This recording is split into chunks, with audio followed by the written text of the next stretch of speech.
emrin tim. Përshëndetje. Sot po e nisim një seancë konstituive, e cila pasi dyshim është bukur rëndësishme.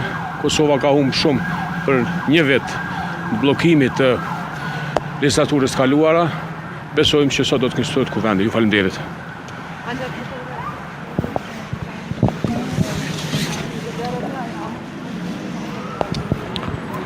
Atëhera Fërdita, siç e tha edhe shefi grupit parlamentar të Aleancës për Ardhmërinë e Kosovës, Besnik Tahiri, tha se pret konstituimin e kuvendit sot.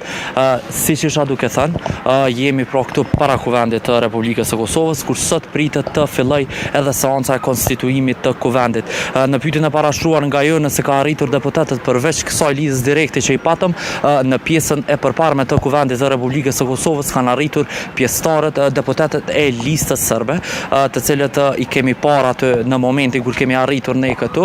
Çka vlen të përmendet tjetër është se nuk gazetarët, pra mediat, nuk mund të qëndrojnë në pjesën tjetër të kuvendit të Kosovës, ku edhe kemi qëndruar vazhdimisht. Ajo se çfarë pritet sot është që konstituohet kuvendi. Përmendim edhe deklaratën e Glauko Njuftës, i cili tha dje se pritet edhe formimi i qeverisë së Republikës së Kosovës, pra edhe legjislatura e 10 të kuvendit të Republikës së Kosovës. Nëse nuk keni ndonjë pyetje, momentalisht ne jemi këtu, nëse nuk keni ndonjë pyetje tjetër, po e kalojmë linjën tek ju në studio. Po, zë çert, faleminderit.